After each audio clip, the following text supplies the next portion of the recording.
I'm going to talk to you about some things that I've learned in my journey. Most from experience, some of them I heard in passing, many of them I'm still practicing, but all of them I do believe are true.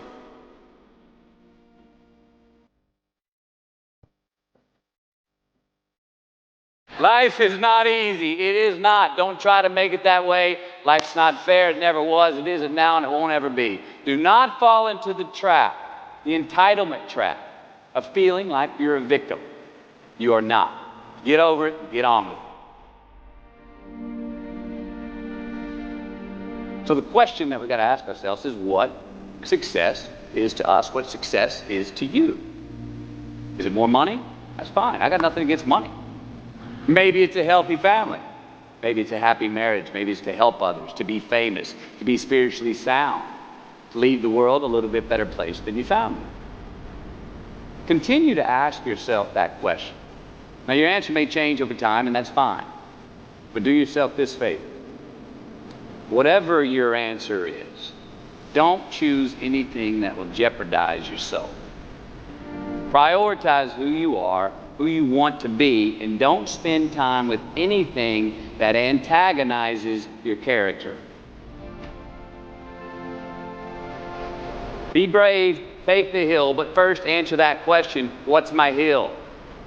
So first, we have to define success for ourselves. And then we have to put in the work to maintain it. Take that daily tally. Tend our garden. Keep the things that are important to us in good shape. Where you are not is as important as where you are. It is just as important where we are not as it is where we are. Look, the first step that leads to our identity in life is usually not, I know who I am. I know who I am. That's not the first step. The first step is usually, I know who I am not. Process of elimination. Defining ourselves by what we are not is the first step that leads us to really knowing who we are. You know that group of friends that you hang out with that they really might not bring out the best in you? You know, they gossip too much, or they're kind of shady. They really aren't going to be there for you in a pinch. Or how about that bar that we keep going to that we always seem to have the worst hangover from? Or that computer screen, right? That computer screen that keeps giving us an excuse not to get out of the house and engage with the world and get some real human interaction. Or how about that food that we keep eating? The stuff that tastes so good going down, makes us feel like crap the next week. We feel lethargic and we keep putting on weight. Well, those people, those places, those things, stop giving them your time and energy. Just don't go there. I mean, put them down.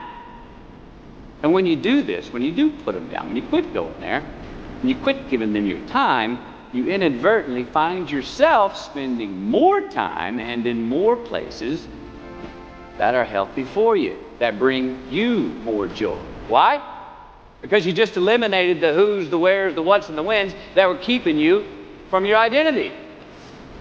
But trust me, too many options, I promise you, too many options will make a tyrant of us all.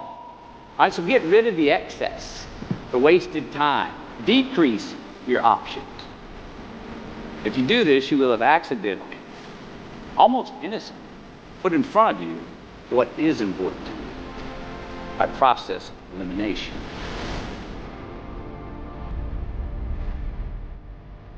Knowing who we are is hard. It's hard. Give yourself a break. Eliminate who you are not first. You're going to find yourself where you need to be. Instead of creating outcomes that take from us, let's create more outcomes that pay us back, fill us up, keep your fire lit, turn you on for the most amount of time in your future. We try our best, we don't always do our best. Now, architecture is a verb as well. And since we are the architects of our own lives, let's study the habits, the practices, the routines that we have that lead to and feed our success, our joy, our honest pain, our laughter, our earned tears. Let's dissect that and give thanks for those things. And when we do that, guess what happens? We get better at them, and we have more to dissect. Be discerning. Choose it because you want it. Do it because you want to.